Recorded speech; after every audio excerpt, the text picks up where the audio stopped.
वालेकुम students. Last lecture में था जो हमने डिस्कस किया था कि हम क्या करते हैं जब भी हमने अपनी सैम्पलिंग करनी होती है तो उसके लिए हम क्या करते हैं एक प्रॉपर सैम्पलिंग प्लान बनाते हैं और उसके लिए अकॉर्डिंगली जो है हम अपने पूरे के पूरे जितने भी स्टेप्स होते हैं उनको हम जो है वो अरेंज करते हैं।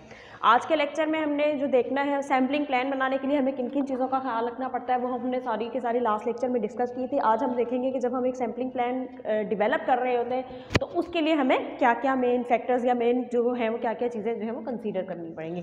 डिवेलपिंग अ सैम्पलिंग प्लान, कि जब भी आपने सैम्पलिंग प्लान डिवेलप करना है तो उसके ड्यूरिंग हमने किस किस चीज़ का जो है वो ख्याल रखना है। डिवेलपिंग अ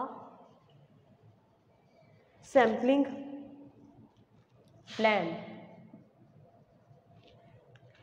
क्या होता है कि बीइंग एन एनालिस्ट हमारे पास जो सैंपल्स आते हैं वो क्या होते हैं, डिफरेंट सैंपल्स होते हैं। अगर हम फूड एनालिसिस की बात कर रहे हैं तो फूड के पे जो सैंपल्स हैं वो हमारे पास वैरायटी ऑफ द सैंपल्स होते हैं जिनकी क्या कह सकते हैं कि नेचर डिफरेंट होती है, फॉर्म्स डिफरेंट होती हैं, टाइप्स डिफरेंट होती हैं। तो वो डिपेंड करता है कि जो डिफरेंट टाइप्स के सैंपल्स हैं उनके लिए जो सैम्पलिंग करनी है वो डिफरेंट वेज में होगी, तो ऑब्वियसली उनके लिए जो सैम्पलिंग प्लान बनाए जाएंगे वो भी डिफरेंट होंगे। अगर कोई सैम्पल प्लान ऐसा है जो कि हम कहते हैं कि हमारे सैंपल के अकॉर्डिंगली नहीं है तो ऑब्वियसली हम कह सकते हैं कि हमारे पास एक रिप्रेजेंटेटिव सैंपल या एक ऐसा सैंपल नहीं आएगा जो कि होल पॉपुलेशन की जो प्रैक्टिस्टिक्स है या जो भी उसकी प्रॉपर्टीज़ हैं जिनको हम एनालाइज करना चाह रहे हैं वो उनको एक्सप्लेन नहीं करेगा। तो सबसे ज़्यादा इंपॉर्टेंट ये होता है कि जब भी हम अपना सैम्पल प्लान को डिवेलप करें तो उसके लिए हमें कुछ कॉमन फीचर्स जो होते हैं वो कंसीडर करने पड़ते हैं, स्पेसिफाई करने पड़ते हैं ताकि हम उनकी अकॉर्डिंगली जो है वो अपना सैंपल सेलेक्ट कर सकें। कौन कौन से हैं वो फीचर्स हम देखते हैं। Some of the features that are commonly specified.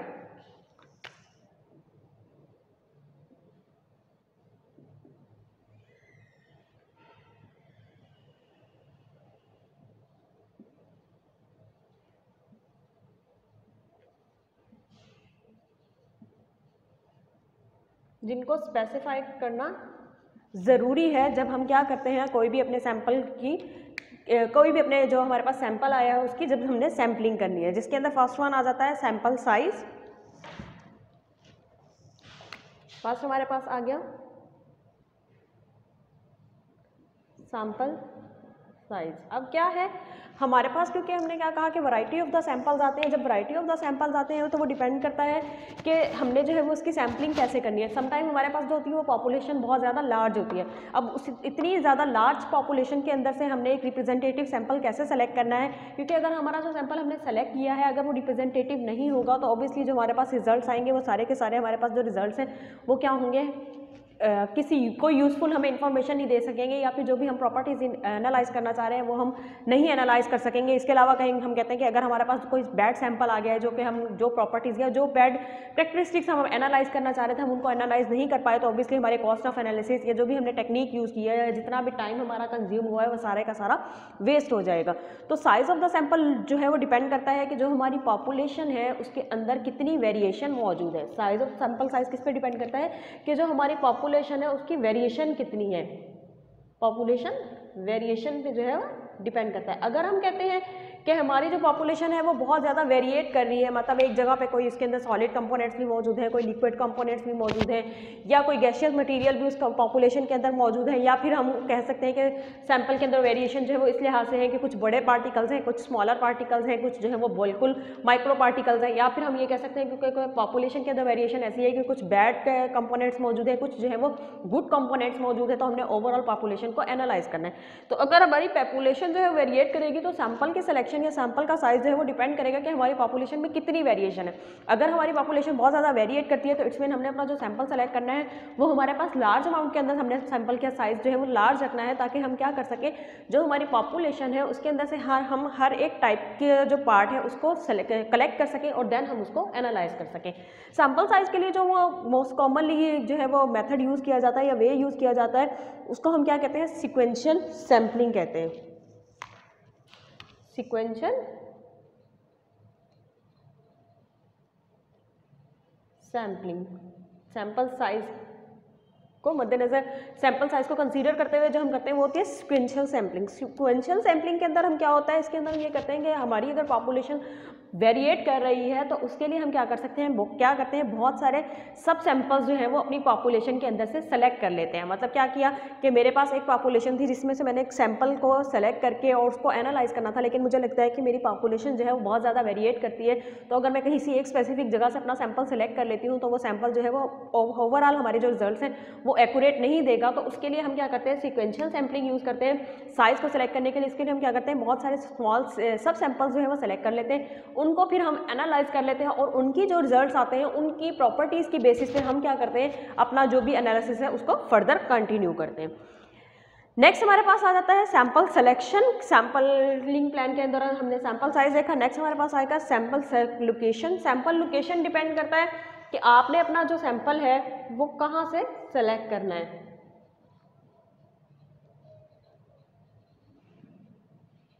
क्योंकि हमने क्या कहा कि हमारे पास अगर पॉपुलेशन जो है वो क्या होगी, होमोजीनियस अगर नहीं है, अगर वो हेट्रोजीनियस है, तो सैंपल की लोकेशन बहुत ज़्यादा मैटर करती है। सैंपल लोकेशन का मीन्स क्या कि अगर हम कह रहे हैं कि हमारी पूरी पॉपुलेशन इतनी है जो कि क्या है, हेट्रोजीनियस है, जिसमें कुछ पार्टिकल्स का साइज़ बड़ा है, कुछ इस साइज़ के पार्टिकल्स हैं, कुछ इस साइज़ के पार्टिकल्स हैं, कुछ इस साइज़ के हैं, कुछ इस साइज़ के हैं, कुछ बहुत बड़े साइज़ के हैं, कुछ बहुत रैंडम शेप्स के हैं, या कुछ हम ये कह सकते हैं कुछ गुड है कुछ बैड है। तो अब ये हमारा इतना सारा जो सैंपल का एरिया है, अब इसमें से मैंने क्या करना है, क्योंकि देखिए हेट्रोजीनियस कंपोजिशन को शो कर रहा है। अब अगर मैंने इसमें से अपना सैंपल सेलेक्ट करना है तो लोकेशन बहुत ज़्यादा मैटर करती है कि मैं कहाँ से जो है अपना सैंपल सेलेक्ट करूँ।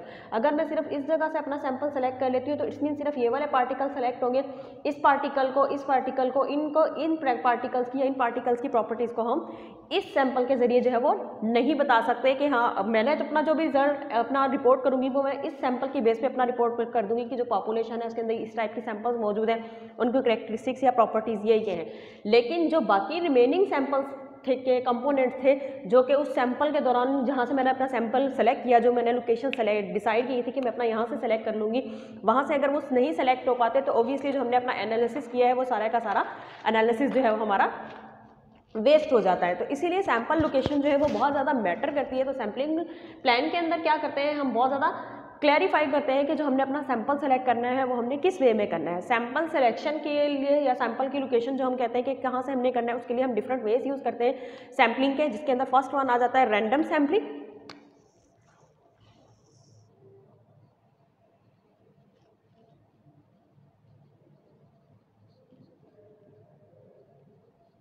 रैंडम सैम्पलिंग में हम क्या करते हैं, जो भी हमारा सैंपल होता है उसको हम रैंडमली जो है वो सेलेक्ट करते हैं। सब सैंपल्स आर चूजन रैंडमली।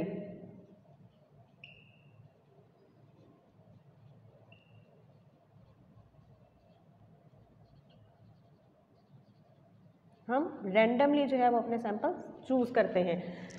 कि हम क्या कहते हैं, रैंडम सैम्पलिंग का मतलब ये है कि हमारा पास जो पॉपुलेशन है उसके अंदर से हमने क्या कर लेना है, रैंडमली सेलेक्ट कर लेना है। अब लेट्स सपोज मैं अपना रैंडम सैम्पलिंग कर रही हूँ तो मैं कुछ पोर्शन यहाँ से सेलेक्ट कर लेती हूँ, कुछ पोर्शन मैंने यहाँ से सेलेक्ट कर लिया, कुछ यहाँ से कर लिया, कुछ मैंने सैंपल यहाँ से सेलेक्ट कर लिया, कुछ यहाँ। जब मैं रैंडमली सेलेक्ट करूँगी तो इट्स मीन क्या है कि हर एक पार्टिकल के पास इक्वल चांस है सेलेक्ट होने का। इस तरह से क्या होगा कि मेरे पास जो मैं कहती हूँ कि मैंने अपनी अगर एक स्पेसिफिक कॉर्नर से सेलेक्ट कर लिया तो वो सिर्फ इस तरह इन पार्टिकल्स की कैरेक्टरिस्टिक्स या प्रॉपर्टीज़ को एनालाइज कर पाएगा, लेकिन बाकियों का नहीं। लेकिन अगर हम रैंडमली सेलेक्ट करेंगे तो इसमें जितने भी कंपोनेंट्स मौजूद है पॉपुलेशन के अंदर, अगर हमारी हेट्रोजीनियस पॉपुलेशन है तो हर एक कंपोनेंट के पास, हर एक पार्टिकल के पास इक्वल चांस है सिलेक्शन का। तो हम क्या करते हैं कि सैंपल लोकेशन जो या फिर हम अपना जहाँ से सैंपल कलेक्ट करते हैं वो हम क्या करते हैं कि रैंडम सैम्पलिंग के जरिए कर लेते हैं, ताकि हम क्या करें कि रैंडमली कुछ पॉइंट से जो है हम अपना सैंपल सेलेक्ट कर लें। नेक्स्ट जो होता है सैम्पलिंग करने का वो होता है सिस्टमैटिक सैम्पलिंग। कॉमनली जो यूज्ड मेथड है ये वो है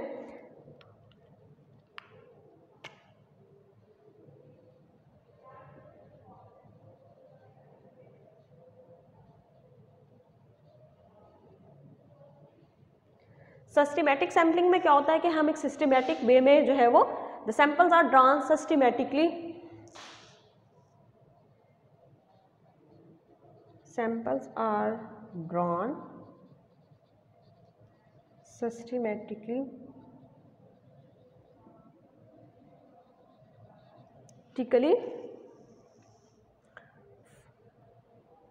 with location or time, with location or time, with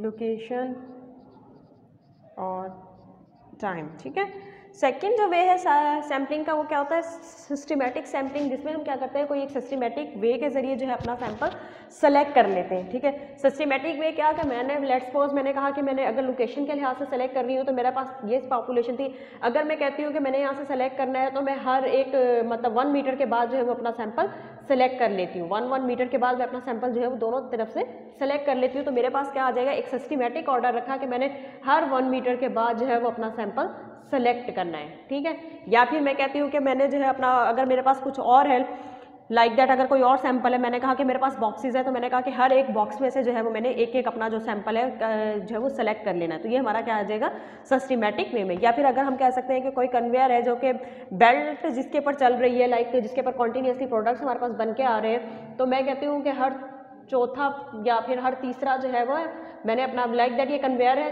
belt है जिसके ऊपर हम कहते हैं कि हमारे पास प्रोडक्ट्स बन के आ रहा है। अगर मैं कहती हूँ कि मैंने हर दूसरा अपना सैंपल जो है हर दूसरा जो प्रोडक्ट बन के आ रहा है वो मैं अपना सेलेक्ट करूंगी एज अ सैंपल के तौर पे, तो ये भी एक सिस्टमेटिक वे है। या फिर मैं कहती हूँ कि जो मेरे पास एक ट्रक आया है जिसके अंदर क्या है बहुत सारे अमाउंट के अंदर सैंपल लोड हुए हुए, अगर मैं कहती हूँ कि उस ट्रक में से हर 10th बॉक्स में अपना सेलेक्ट करूंगी और उसके अंदर से अपना सैंपल लेके उसको मैं एनालाइज करूंगी, तो ये हमारा क्या आएगा, सिस्टमेटिक वे आएगा, कि जिसके अंदर हम क्या करते हैं सिस्टमेटिकल ऑर्डर के अंदर चलते हैं कि हमने एक स्पेसिफिक ऑर्डर रख लिया और हम उस ऑर्डर के अकॉर्डिंगली जो है अपना सैंपल सेलेक्ट करते हैं। नेक्स्ट वन आ जाता है वो है judgemental sampling.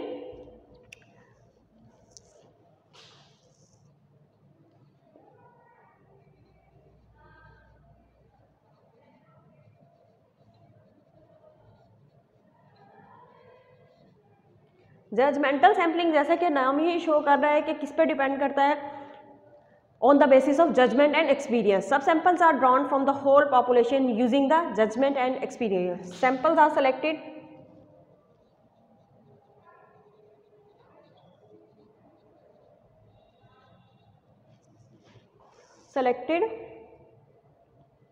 using the judgment and experience of analyst.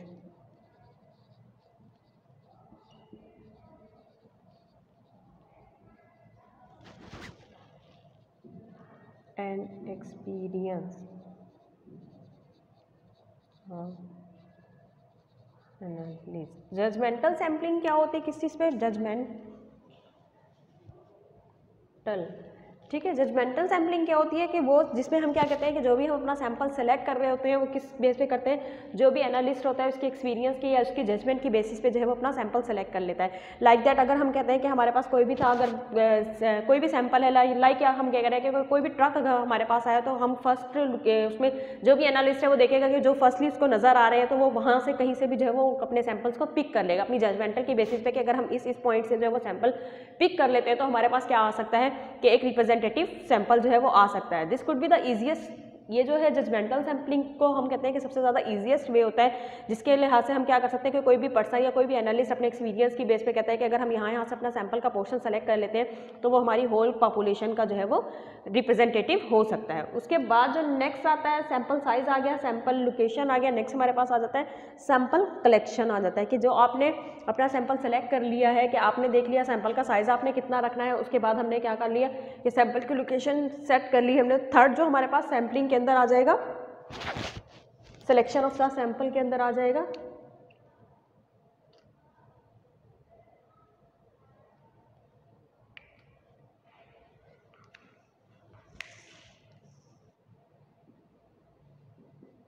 ये हम सैंपल सिलेक्शन देख रहे हैं। ठीक है, उसके अंदर जो आ जाएगा वो हमारे पास क्या आएगा, सैंपल कलेक्शन का नेक्स्ट आ जाता है। थर्ड हमारे पास पॉइंट आता है वो है सैंपल कलेक्शन। सैंपल कलेक्शन के अंदर हम क्या देखते हैं कि जो हमारा सैंपल है उसको हमने किस तरह से कलेक्ट करना है। डिफरेंट टाइप्स के सैंपल्स हैं, ऑब्वियसली अगर डिफरेंट टाइप्स के सैंपल्स होंगे तो उनको कलेक्ट करने का जो है वो डिफरेंट वे होगा।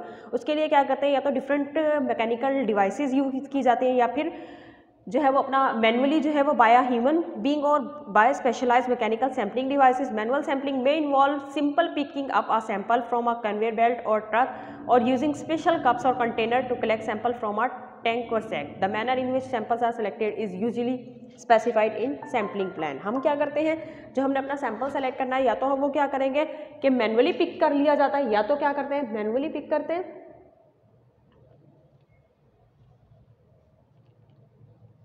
या फिर हम क्या करते हैं, हमने किसी ट्रक में से या किसी जगह से भी अपना सैंपल कलेक्ट करना है, मैनुअली पिक हम नॉर्मली जो कन्वेयर बेल्ट होता है जिसपे हम कहते हैं कि कोई प्रोडक्ट्स बन के आ रही है तो हम उस पे से उठा लेते हैं कि हम इनको एनालाइज करेंगे।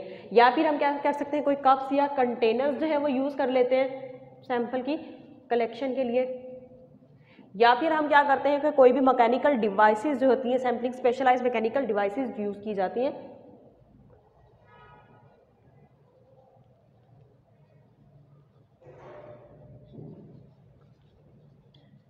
डिवाइसेस जो है वो यूज़ करते हैं अपने सैंपल की सिलेक्शन के लिए, कलेक्शन के लिए। ठीक है, फर्स्ट हमने क्या देख लिया कि सैंपल साइज सेलेक्ट करेंगे, नेक्स्ट हमने सैंपल लोकेशन सेलेक्ट कर ली, उसके बाद थर्ड हमारे पास जो स्टेप आ जाता है सैंपलिंग के दौरान वो सैंपल कलेक्शन आ जाता है। जब हमने अपना सैंपल कलेक्शन कर लिया उसके बाद नेक्स्ट हमारे पास जो स्टेप आता है कि जो हमने सैंपल सेलेक्ट कर लिया है उसकी हमने प्रिपरेशन करनी है, क्योंकि बहुत सारे पर हमारे पास सैंपल ऐसे होते हैं जिनको हम एज इट इस फॉर्म के अंदर जो है वो एनालाइज नहीं करते। हमें उसके लिए क्या करना पड़ता है कि कुछ ना कुछ उसकी प्रिपरेशन करनी पड़ती है। अगर कोई इसके साथ मैट्रिक्स मौजूद है उसको रिमूव करना है, अगर उसके अंदर कोई और ऐसा केमिकल कंपोनेंट मौजूद है जो कि इंटरफेरेंसेस कॉज कर सकता है, हमारे सैंपल के एनालिसिस को इफेक्ट कर सकता है, हमने उसको जो है वो सेपरेट करना है। या फिर हमने कोई इसके लिए प्रिकॉशनरी मेजर्स जो भी हमने लेनी है हम उसके अकॉर्डिंगली देखते हैं।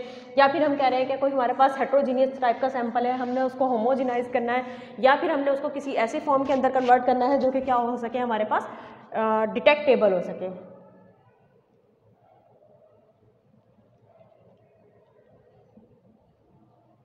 ठीक है, तो नेक्स्ट हमारे पास आ जाएगी जो है वो है preparation of laboratory sample. Laboratory sample को की हम प्रिपरेशन कैसे करते हैं या किस मकसद के लिए करते हैं, प्रिपरेशन ऑफ लेबोरेटरी सैंपल। कि लेबोरेटरी सैंपल की आप प्रिपरेशन कैसे करेंगे। अब क्या होता है, मैंने जैसे आपको बताया कि अगर हमारे पास सैंपल होमोजिनाइज है तो उसकी तो इतना ज़्यादा प्रॉब्लम नहीं होगा, लेकिन नॉर्मली हमारे पास ज़्यादातर क्या होता है वो क्या है कि हमारी हेट्रोजीनियस पॉपुलेशन होती है। अगर हमारे पास कोई हेट्रोजीनियस पॉपुलेशन है तो ऑब्वियसली उसकी क्या कर रही है, प्रॉपर्टीज़ जो है वो लोकेशन टू लोकेशन या फिर जो है वो वेरी करती है। हम कहते हैं कि एक ही सैंपल जो हमने सेलेक्ट कर लिया है, अगर वो हेट्रोजीनियस पॉपुलेशन अगर वो हेट्रोजीनियस सैंपल है तो उसकी प्रॉपर्टीज़ जो है वो पूरे के पूरे सैंपल के अंदर सेम नहीं होंगी। अगर हमारे पास हेट्रोजीनियस सैंपल आता है तो उसके अंदर क्या करती है, प्रॉपर्टीज़ वेरिएट करती हैं। जो भी सैंपल है, जो भी पॉपुलेशन है उसके अंदर जो है वो वेरिएशन टू टाइप्स की होती हैं। एक तो इंटर यूनिट वेरिएशन होती हैं और सेकंड जो होता है वो intra unit variations. Inter unit variations हो सकती हैं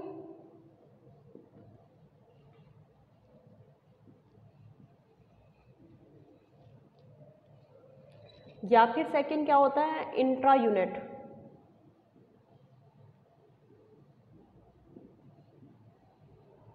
इंटर यूनिट वेरिएशंस जो पॉपुलेशन की है या फिर हमारा जो सैंपल है उसकी है, और इंट्रा यूनिट वेरिएशंस क्या होती हैं।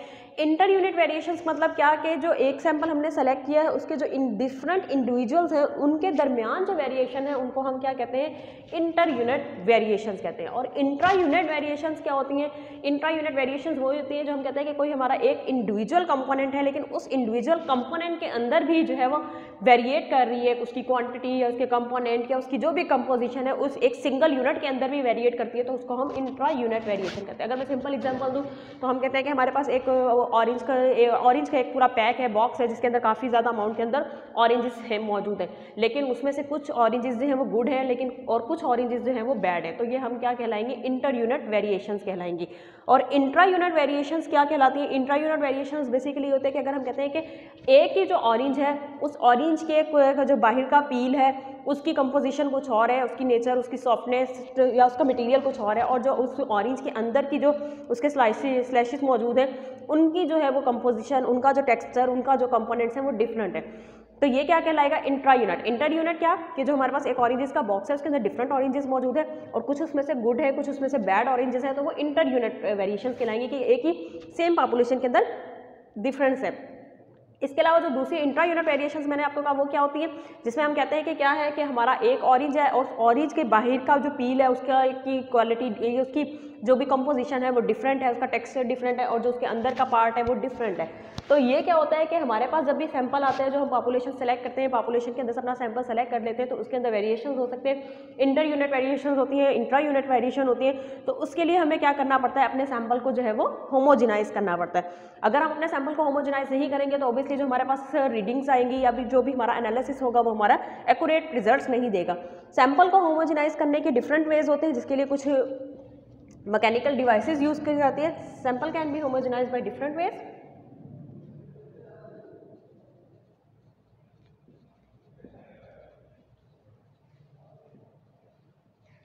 सैंपल को हम होमोजेनाइज कर सकते हैं किस तरह से, by using mechanical devices. Mechanical devices हम कोई भी यूज कर सकते हैं,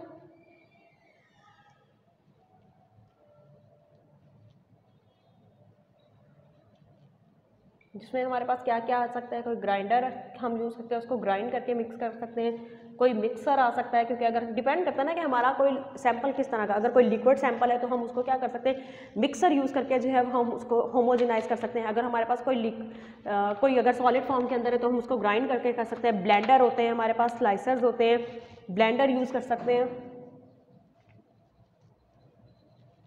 स्लाइसर्स जो है वो यूज़ कर सकते हैं हम अपने सैंपल को होमोजेनाइज करने के लिए। तो ये कॉमन मेथड्स हैं जिनके ज़रिए हम, कॉमन मैकेनिकल डिवाइसेस हैं जिनको हम यूज़ करते हैं अपने सैंपल को प्रिपरेशन के दौरान। इसके अलावा एंजाइमेटिक मेथड्स हो सकते हैं जिनके ज़रिए हम क्या कर सकते हैं कि अपने सैंपल को होमोजेनाइज कर सकते हैं।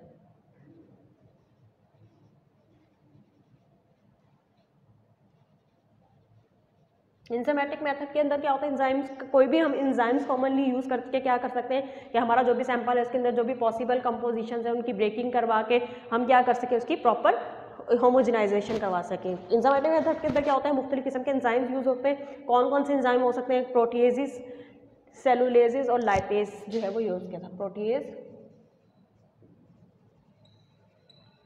लाइपेसेस एंड सेलुलेसिस, ठीक है, ये हम एंजाइमेटिक मेथड। नेक्स्ट हमारे पास हो सकता है कि कोई केमिकल मेथड हम यूज़ कर सकते हैं और उस केमिकल मेथड के जरिए हम अपने सैंपल को प्रिपेयर कर सकते हैं, उसकी जो भी कंपोजिशन है उसको होमोजेनाइज कर सकते हैं, उसके अंदर जितनी भी पॉसिबल वेरिएशन जो हैं हम उनको होमोजेनाइज कर सकते हैं। केमिकल मेथड के लिए अंदर हम क्या कर सकते हैं, कोई भी स्ट्रॉन्ग बेसिस यूज़ कर सकते हैं। केमिकल मेथड्स के अंदर क्या होते हैं, कोई स्ट्रॉन्ग बेस यूज़ कर लेते हैं, स्ट्रॉन्ग बेस, स्ट्रॉन्ग एसिड्स या फिर कोई रिएजेंट, स्ट्रॉन्ग एसिड्स या फिर हम डिफरेंट रिएजेंट्स यूज़ कर लेते हैं अपने सैंपल को होमोजेनाइज करने के लिए। तो इस तरह से हम क्या करते हैं कि जब हम, लाइक आप लोगों ने सुना होगा कॉमनली कि हम क्या करते हैं, डाइजेशन करवा लेते हैं अक्सर अपने सैंपल्स की, और डाइजेशन करवाने के लिए हम क्या करते हैं, different combination of acids use करते हैं, ताकि हम क्या करें कि जो भी हमारे पास सैंपल मौजूद है उसकी हम डाइजेशन करवा के एक हमारे पास होमोजीनियस फॉर्म के अंदर जो है हमारा सैंपल आ जाए, ताकि हम उसको एनालाइज कर सकें। जब हमने अपना सैंपल प्रिपेयर कर लिया, प्रिपेयर करने के बाद अब क्या होता है कि जब हमारे पास सैंपल क्वांटिटी के अंदर आता है तो हम उसको क्या करते हैं, क्योंकि लार्ज अमाउंट ऑफ अगर सैंपल होगी तो हम सारे का सारा सैंपल जो है वो एनालाइज नहीं करते, तो उसमें से हम क्या करते हैं, अपने सैंपल को रिड्यूस करते हैं। तो जब हमने सैंपल की प्रिपरेशन कर ली, उसके बाद जो नेक्स्ट हमारे पास थर्ड स्टेप आ जाता है वो आ जाता है रिड्यूसिंग सैंपल साइज, कि आपने अपने सैंपल का साइज कैसे रिड्यूस करना है। Reducing sample size, sample size क्या है, जो हम अपना सैंपल सेलेक्ट करते हैं उसमें से हम कुछ पोर्शन जो है वो अपनी लैब के अंदर सेलेक्ट जो है वो ले जाके एनालाइज करते हैं। तो वो सैंपल जिसके अंदर से हम अपना जो पोर्शन सेलेक्ट करते हैं, जिसको हम लैब में सेलेक्ट करते, लैब में जाके एनालाइज करते हैं, वो हमारा लेबोरेटरी सैंपल कहलाता है।